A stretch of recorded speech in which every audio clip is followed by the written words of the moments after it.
menyaksikan ledakan pertama di area masjid dan ledakan kedua di tengah barisan jemaah sholat Jumat.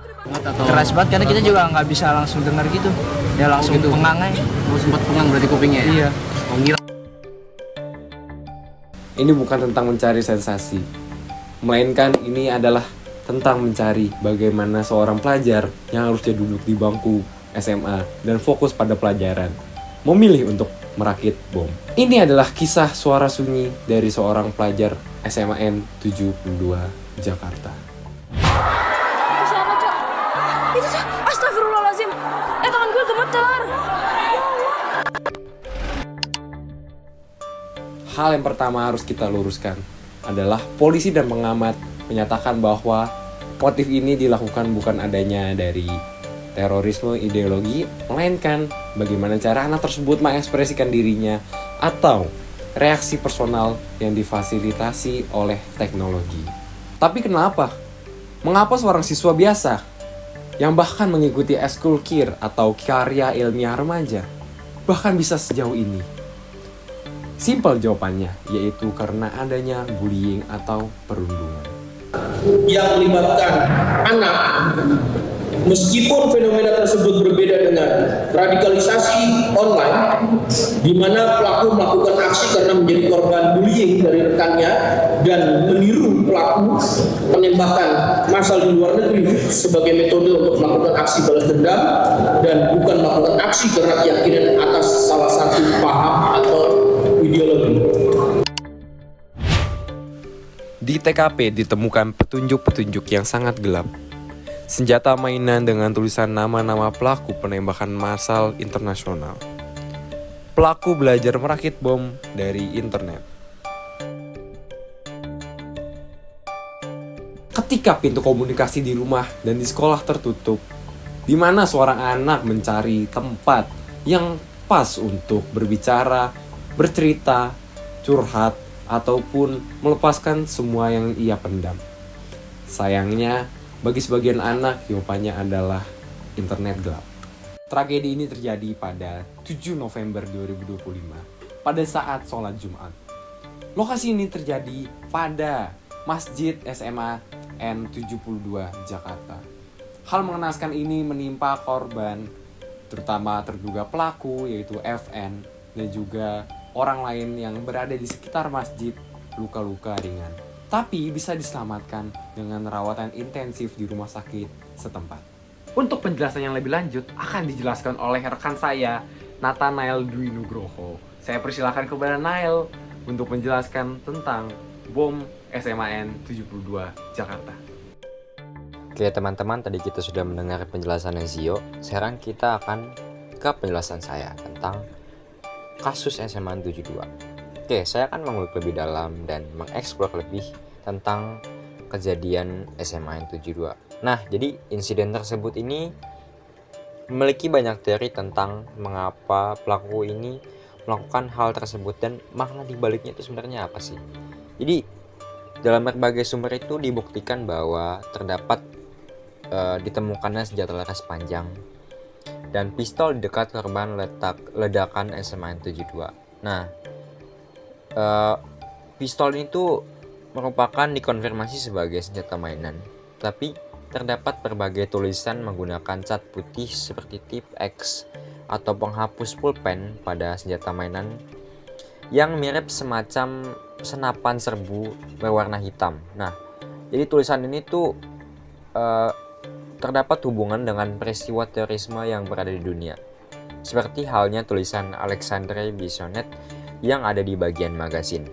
Nah, Alexandre Bissonnette ini merupakan pemuda pelaku penembakan massal di pusat kebudayaan Islam kota Quebec, Kanada, 29 Januari 2017. Nah, Bissonnette ini menembaki jemaah dalam masjid hingga mengakibatkan 6 orang tewas dan 19 orang terluka. Kemudian kita berlanjut yang masih berada di bagian magazin juga. Tertulis dengan Luca Traini. Nah, siapa sih Luca Traini? Jadi Luca Traini itu adalah pelaku penembakan massal juga teman-teman di kota Macerata, Italia pada 3 Februari 2018. Nah, Motif penembakannya ini itu dilakukan karena ia mengalami rasisme. Dan kemudian korban yang terakhir ini adalah imigran berkulit hitam dari Ghana, Mali, dan juga Nigeria. Kemudian di bagian handguardnya itu terdapat tulisan For Agartha dan 14 words, itu tulisannya. Kemudian kedua kalimat ini tuh disyarat dengan teori konspirasi, dan 14 words itu diidentik dengan slogan ideologi supremasi kulit putih dan terorisme, atau bisa dibilang ideologi fasis, teman-teman. Kemudian di antara magazin dan tuas kokang terdapat tulisan Prenton Terran, dan juga ada tulisan Welcome to Hell. Nah, jadi kita kan melakukan penelusuran tentang Prenton Terran ini. Jadi Prenton Terran ini adalah pelaku penembakan juga, teman-teman, yang berada pada Selandia Baru, yang melakukan penembakan di dua masjid Selandia Baru pada 15 Maret 2019, tepatnya di Masjid Al-Nur di Christchurch dan juga di sebuah masjid pinggiran kota di Linwood. Nah, akibat tindakan brutalnya itu, puluhan orang dinyatakan tewas dan Terran telah dijatuhi hukuman seumur hidup pada Agustus 2020 silam. Kemudian di bagian grip depan tertulis angka 1189, dan juga angka ini juga tertulis pada senjatanya yang digunakan sama si Terran ini, teman-teman.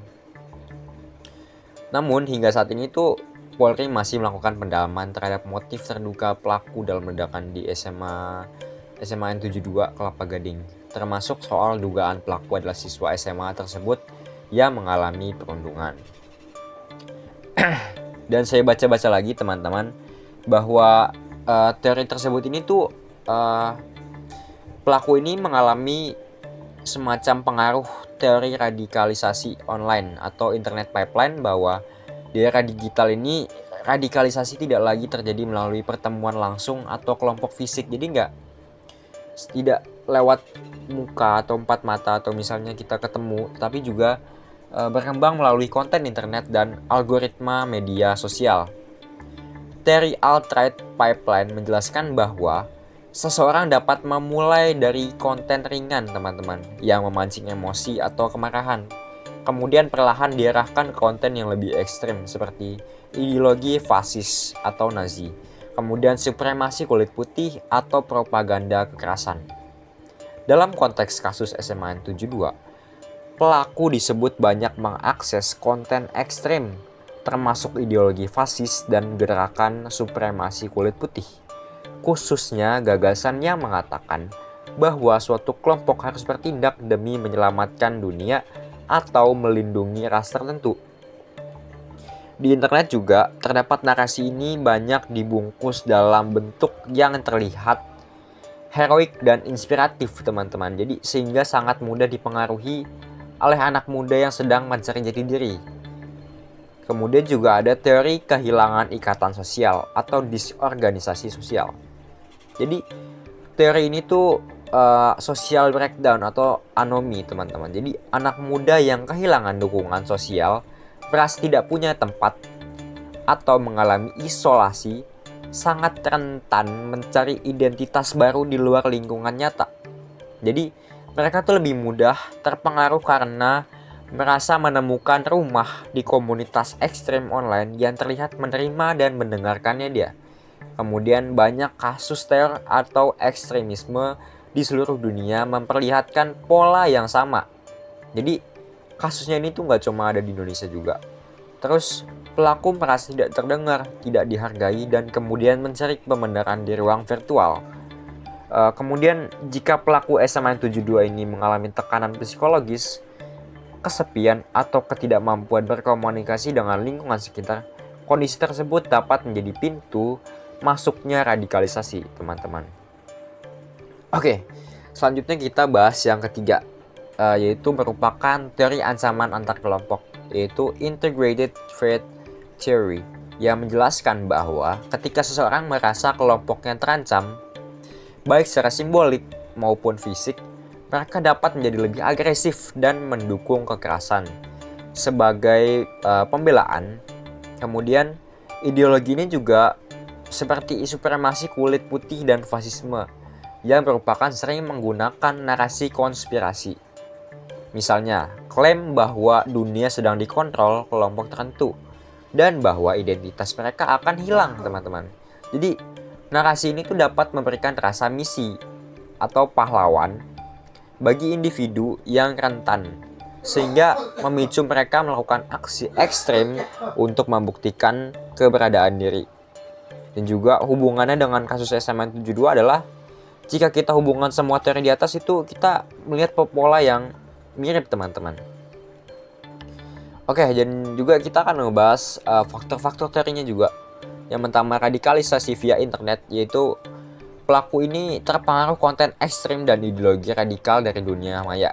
Kemudian, kehilangan ikatan sosial, yang dimana remaja yang merasa terisolasi lebih mudah menerima ideologi ekstrem sebagai identitas baru. Oke, identitas baru, kita udah dengar.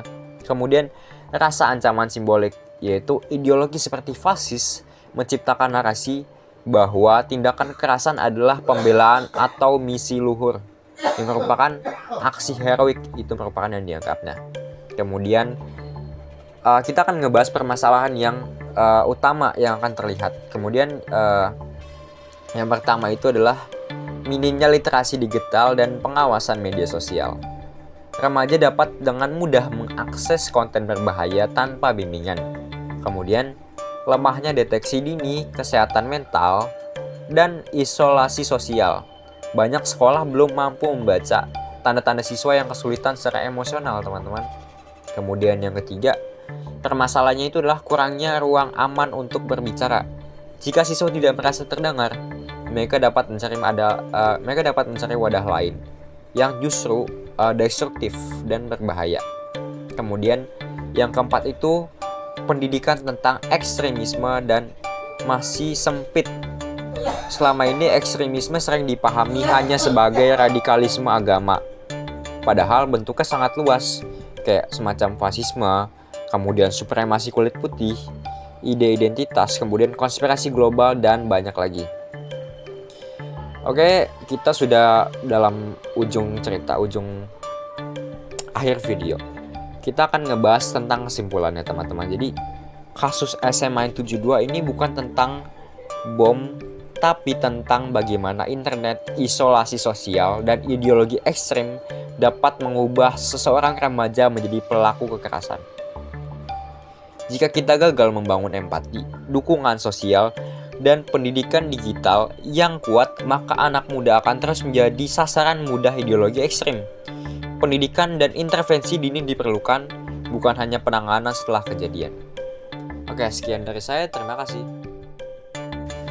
Saya ucapkan terima kasih atas para penonton dan juga narasumber kami, Nathanael Dwi Nugroho, selaku pengamat dari permasalahan sosial yang terjadi di Indonesia.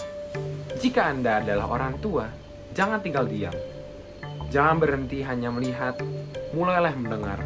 Jangan biarkan kesepian berubah menjadi amarah yang dapat menghancurkan masa depan anak. Saya Alexander Orazio Maukar, izin pamit undur diri. Pray for SMAN 72 Jakarta.